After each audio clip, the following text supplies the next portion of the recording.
Volume 1, Chapter 16, Virginia after Bacon's Rebellion.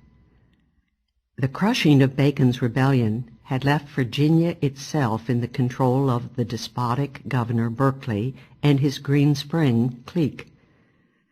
Even after Berkeley was recalled at the urging of the King's commissioners, the Green Spring oligarchy continued to rule the colony until news arrived in the fall of 1677 of Berkeley's death. At that point, news came of the appointment of Thomas Lord Culpeper as governor. Until his arrival, Colonel Herbert Jeffreys, one of the King's commissioners, was to continue as lieutenant governor. But Jeffreys soon fell ill, and the council, dominated by the Green Spring faction, effectively continued its oppressive rule of the colony. Jeffreys died at the end of 1678, and was succeeded by Sir Henry Chicherley, who at last held a fair election for the Assembly the following year. The new Assembly began to institute reforms, for example, reenacting Bacon's laws, authorizing the freemen and housekeepers of each parish to select 2 men to sit with the judges in the county courts. But Chicherley, too, was old and sick, and reforms were therefore not pressed forward. Finally, the King forced the reluctant Lord Culpeper to sail personally for Virginia or give up his governorship, and Culpeper arrived in the spring of 1680. One of his first acts was to urge the Assembly, at the King's instigation, to provide a permanent revenue for the support of the government. But the Assembly refused to turn over the crucial power of the purse into the hands of the royal governor. The Assembly, however, finally passed the bill after considerable bullying and threats by Culpeper. The governor also tried to force a fantastically uneconomic plan on agricultural Virginia, compelling every county to construct a town and warehouse near water, and coercively restricting all trade in the county to that town. Fortunately, while the Assembly passed the law, the Crown realized the impracticality of such hothouse plans and vetoed the bill. Culpeper also faced the perennial tobacco problem. Tobacco had been suffering grievously from twofold government interference: a fall in prices due to trade restrictions imposed by the Navigation Acts and the restrictions of compulsory cartels. The restrictions raised tobacco prices, but at the expense of the more efficient farmers and planters, of reducing trade for all, and of greatly injuring American and European consumers. Moreover, the bulk of the price fall had been because of increased tobacco production. The fact that annual tobacco output in Virginia and Maryland in the 1680s reached the 28 million pounds shows that, for all the complaining, tobacco was still the most profitable line of investment. The repeated attempts at compulsory cartels cannot be excused on pleas of poverty. The fact that Virginia governors repeatedly tried to force the reduction of tobacco planting without success demonstrates that the profitability of tobacco was enough to overcome even government prohibition and trade restrictions. Thus, in 1640, the planter-dominated government had passed a law compelling the burning of half the colony's tobacco crop, fixing the price of tobacco, and relieving debtors from paying 1/3 of their debts for 3 years. In 1662, Berkeley and the leading Chesapeake planters petitioned the King to outlaw all planting and shipping of tobacco during the following year. In response, King Charles II, following the tradition of James and Charles I in wanting to compel a shift from tobacco planting, ordered the restriction of planting. Commissioners from Virginia and Maryland met in May 1663 and resolved to limit tobacco planting jointly. But though the Virginia Assembly obediently agreed, the Maryland Assembly refused. Undaunted, the Virginia planters managed to arrange a conference of commissioners from the 3 tobacco colonies, Virginia, Maryland, North Carolina, in the summer of 1666. And they agreed to outlaw all tobacco planting for the year of 1667. All 3 assemblies then approved this plan for injuring the consumers in order to raise tobacco prices, but the colonies were saved at the last minute by the veto of Lord Baltimore of Maryland. Now in 1680, with tobacco crops even more bountiful, Culpeper resumed the old pressure by urging the king to prohibit all tobacco planting in Virginia, Maryland, and North Carolina during the following year. The plan for total prohibition, incidentally, would have particularly benefited tobacco speculators who had purchased the crop. Their accumulated stocks would benefit most from the temporary price rise. Most gravely injured would be the most efficient, lowest-cost planters, as well as the consumers. When the king did not agree to total prohibition, the big planters put on pressure for a session of the Assembly to outlaw a year's tobacco planting in Virginia alone. Crowds in each county, led by the prominent local planters, sent petitions and held meetings clamoring for an Assembly session. Under this pressure, the infirm Sir Henry Chicherley, again acting governor after Culpeper had returned to England, called a special Assembly session for April 1682. But Culpeper at the last minute vetoed the session, forcing it to wait until November, when he would be back in the colony. Deprived suddenly of their Assembly session, the planters rose in the Plant Cutters' Rebellion. Beginning in Gloucester County on May 1, gangs of tobacco planters and their retinues engaged in an orgy of destroying tobacco plants, obviously the plants of those efficient and free-spirited planters who were willing to trust their fortunes to the marketplace. Despite arrest and patrols by the militia, the orgy of destruction spread to New Kent, Middlesex, and other counties. Lord Baltimore was moved to place armed guards along the Potomac to keep the frenzy from spreading to Maryland. The opponents of the plant cutting gained control of the council and charged that the leader of the uprising was Major Robert Beverly, clerk of the Assembly and a leader of the Green Spring clique. They charged also, and with reason, that Chicherley was under Beverly's influence. Chicherley agreed to imprison Beverly, but otherwise issued a general pardon to the criminals, with one exception. For his punishment, one tobacco saboteur was ordered to build a bridge conveniently near Chicherley's own plantation. Returning to Virginia in December, Culpeper, understandably enraged at the soft treatment of the plant cutters, went overboard and declared that tobacco destruction was treason, and thereupon hanged two of the leaders as an example to the people.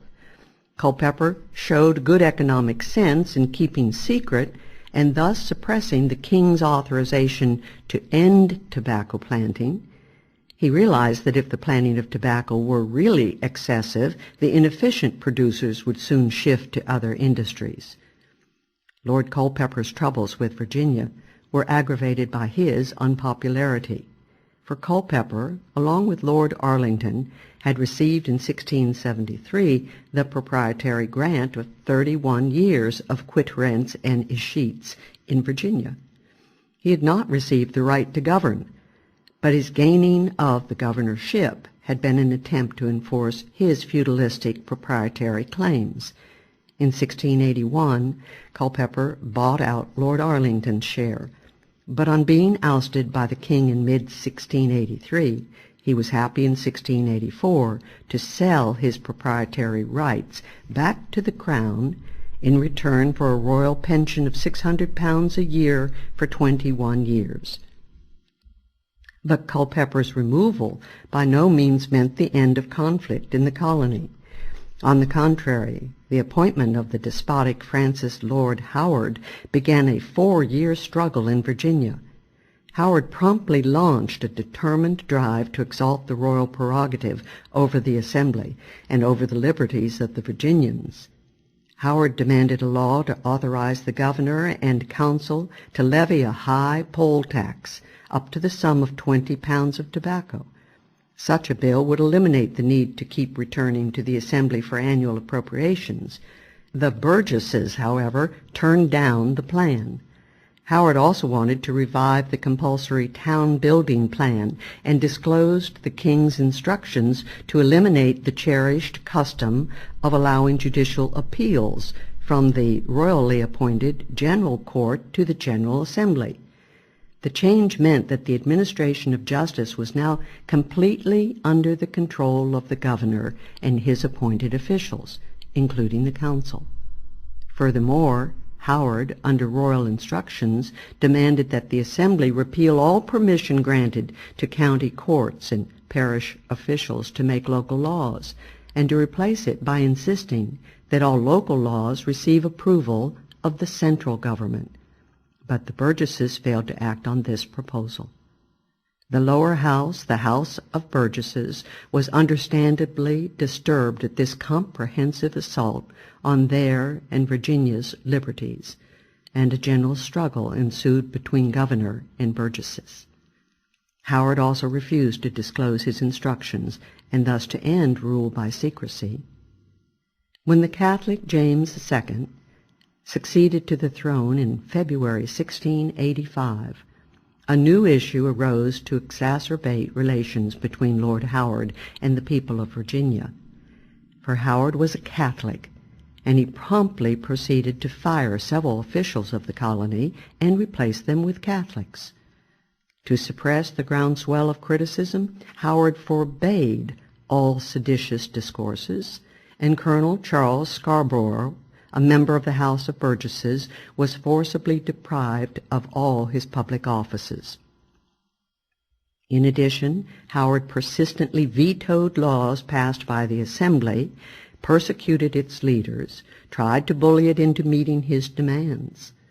In all of this, the majority of the governor's creatures, the council, supported his actions.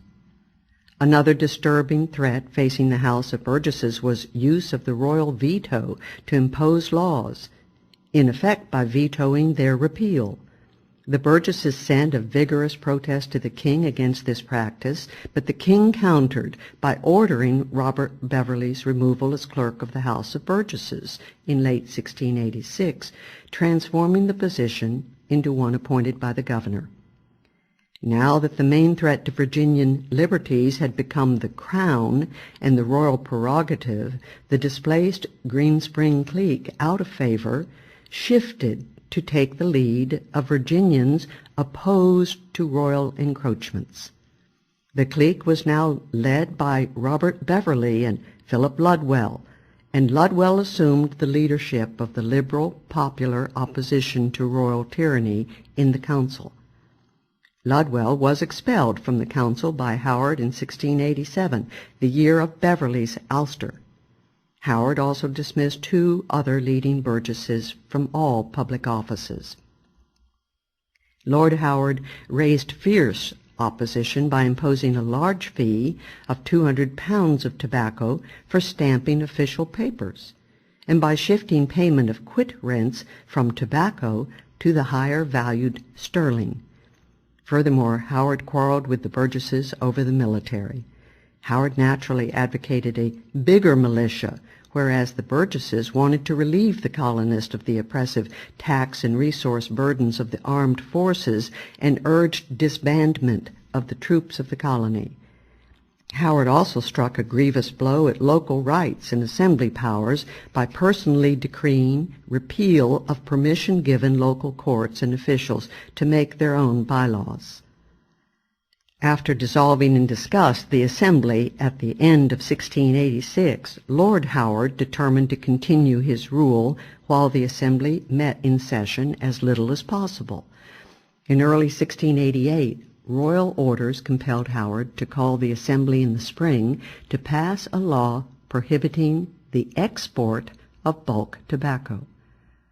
Since tobacco was exported either in bulk or in hogshead, the scheme was clearly an attempt to grant special privileges to the tobacco merchants who packed their tobacco in hogsheads by outlawing their competition. The Assembly was also asked to aid New York in its projected war against the French, but the Assembly courageously and defiantly refused such aid, since New York, it saw perceptively, was in no real danger, and since it steadfastly refused to levy still higher taxes upon Virginia. The Burgesses persisted in their refusal to bow to the royal demands. The House of Burgesses also rejected the King's bill to outlaw bulk tobacco exports, pointing out acidly and correctly that the bill was originated by London tobacco merchants and not even by Virginia planters. During the Howard administration, the Burgesses and the Virginians had lost the right to receive judicial appeals, to appoint their clerk, and to control certain revenues and fees. But the fierce struggle also helped retain many liberties for Virginians and the House of Burgesses, especially the general taxing power. Furthermore, a host of oppressive laws were spurned by the independent-minded Assembly. The battle between Lord Howard and the bulk of Virginians came rudely to an end with the glorious Revolution of 1688. Howard happened to be in England when the news came of James II's overthrow, and the President of the Council became acting governor. The Glorious Revolution had an unusually mild impact upon Virginia as compared with its effect on the other colonies, South and North. Rumors fed by anti-Catholic hysteria led the people of the Northern Neck, already disgruntled from opposing the Culpeper proprietary, to take up arms in their defense. The new climate meant the Crown would grant a much friendlier hearing to Virginia's numerous grievances and to Virginia's agent in England, Philip Ludwell. Howard made a determined attempt to stay in office, but Ludwell finally prevailed, and the Crown ordered the end of the hated fee of 200 pounds of tobacco for the official stamping of documents. Howard kept the nominal title of governor, but Captain Francis Nicholson, lately lieutenant governor of New York, was sent to Virginia to rule as lieutenant governor. During the Nicholson administration of 1690 to 92, the governor managed to harmonize with and reconcile the opposition, although no fundamental reforms were passed. Increasingly coming to the fore was one of Virginia's most bitter grievances, the problem of land monopoly in the Northern Neck. In 1649, Charles II had arbitrarily granted the enormous tract of land between the Rappahannock and Potomac rivers to Lord Hopton and a group of his friends, including Sir John Berkeley.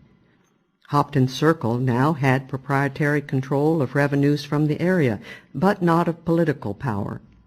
In 1669, however, a renewed grant gave control of the local governmental policies at Northern Neck to the proprietors.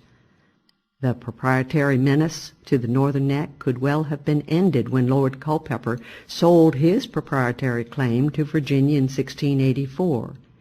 But not only did the King refuse to buy the Northern Neck claim, he transformed the 31-year grant into a permanent charter. Philip Ludwell was not destined to remain long in his new role as champion of the liberties of the people.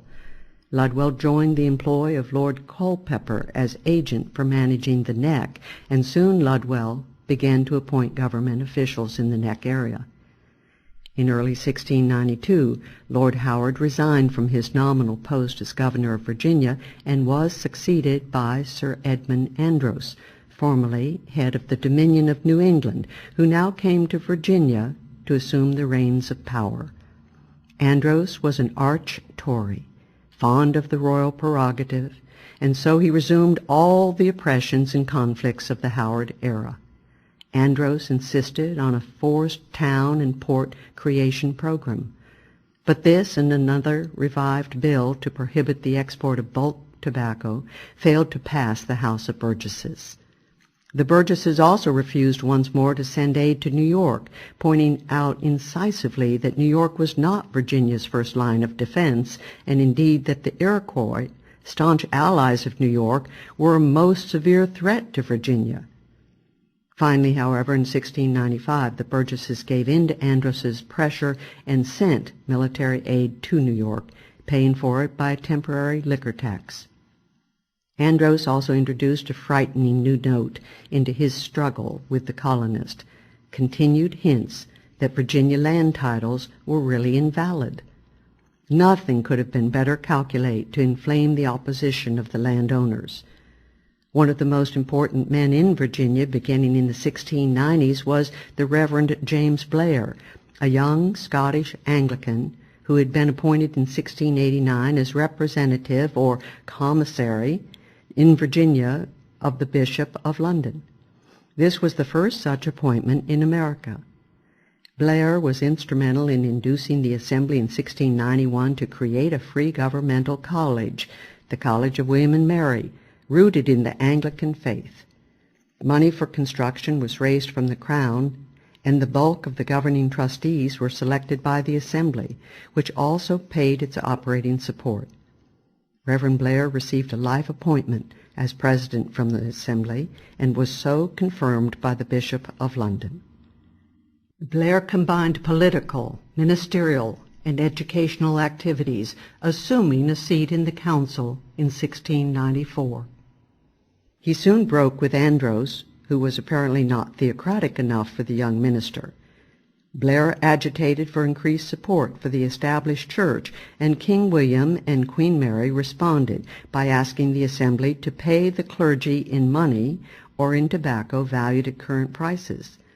The House of Burgesses replied tartly that the ministers were well enough paid, whereupon in mid-1696 the Anglican clergymen of the colony petitioned the Assembly for greater salaries and subsidies. The legislature yielded to the pressure and increased subsidies for the ministers. Blair's pressure finally resulted in Andros's removal in the spring of 1698 and his replacement as governor by Francis Nicholson, now returning to Virginia as full-fledged governor rather than as Culpeper's deputy. Nicholson effected a few badly needed reforms. On royal instructions, he had the great powers of the council over the colony reduced. No longer could councilors be customs collectors, naval officers, and auditors all in one, thus reducing the practice of councilors sitting in judgment on their own actions. Nicholson also tried to institute land reforms. During the 1680s and 1690s, land engrossing through large arbitrary land grants had grown apace. Governor Andros, in particular, had granted large tracts to individuals by selling to individual engrossers rights to land. The old headright system of granting 50 acres of land to each person settled in or brought to Virginia was hardly ideal, but selling rights to 50-acre plots at 1 to 5 shillings per right completely cut the natural link between land settlement and ownership, and added to the monopolizing of unused land by speculators. Typical of land abuses in Virginia was the case of a large planter, William Byrd II. The law required a land grantee to establish at least one settler to every 100 acres of his grant within 10 years of the date of issue. Now this was hardly a satisfactory safeguard against land abuses, since the grantee, rather than the settlers themselves, was considered the property owner. The settlers either were forced into a quasi-feudal subservience to the privileged grantee, or else had to buy the land at prices far higher than the zero price that would have obtained without the engrossment by the government and its pet grantees. Of course, the settlers still had to spend money immigrating, clearing the land, and so forth, but at least no arbitrary cost would have been imposed on top of these expenses. Yet, despite these grave weaknesses, the law at least tried to establish some connection between land ownership and settlement, and grantees like Byrd proceeded to evade even this vague limitation. Thus, in 1688, William Byrd obtained a grant from the government of over 3,000 acres. He failed to get the land settled within the 10 years, but being head of the Virginia Land Office, he managed to delay forfeiting the land until 1701. At that point, Byrd got the same tract re-granted to his close friend Nathaniel Harrison, who soon had the land re-granted to Byrd for another 10 years' chance. An additional tract of 6,000 acres was secured by Byrd, Failing to settle it in time, he had it transferred to his son. Nicholson tried to reform these practices, but accomplished little. In his first administration, he tried to revoke some land grants, but the council refused to cooperate. In his second term, he prohibited the practice of gaining more headright land by bringing in more Negro slaves. On the other hand, far less helpful were Nicholson's attempts to enforce quit-rent payments to the Crown. During the Nicholson administration, Virginia changed its capital from Jamestown nearby to the newly created city of Williamsburg in the spring of 1700. A more lasting achievement was Nicholson's proclamation in 1703 of the English Act of Toleration in Virginia. Liberty of conscience for all religions was guaranteed, except for non-Protestants. This action guaranteed religious freedom to the new and growing dissenting Protestant sects in Virginia, especially Presbyterians, whose form of worship was quite close to the low Anglicanism of the colony. The irascible Nicholson soon fell to quarreling with the Blair faction, by now intermarried with the powerful Ludwells. The Blair-Ludwell clique immediately began to plot for Nicholson's recall. 6 councilors, led by Blair, submitted such a petition to Queen Anne in 1703, accusing Nicholson of personal bullying and despotic behavior. But the governor took his case openly to the Assembly and the public in the spring of 1705, and the majority of the House of Burgesses, as well as the great majority of the Anglican clergymen of the colony, came to Nicholson's defense. The bulk of the clergy petitioned England, denouncing Blair's attack on the governor and hailing Nicholson's administration. One of Blair's friends published a bitter attack on the convocation of clergymen, the first stanza of which pointedly declared, "Bless us, what dismal times are these! What stars are in conjunction, when priest turns sycophants to please, and hare-brained passion to appease, dare prostitute their unction." Finally, in the summer of 1705, Blair succeeded, and Nicholson was removed as governor. He was replaced by a new system. Appointed as governor-in-chief of Virginia was the Earl of Orkney, who remained in England for 40 years, drawing a good salary for his post while taking no interest whatever in colonial affairs. As lieutenant governor, in actual charge of Virginia, the Crown appointed Major Edward Nott. During the short-lived Nott administration, the new governor tried once again to push through a bill forcing Virginia to build ports and to restrict all trade to them. The port bill was instigated by English merchants, who would have found it cheaper and more convenient to concentrate their shipments at a few ports rather than having to trade at each planter's wharf.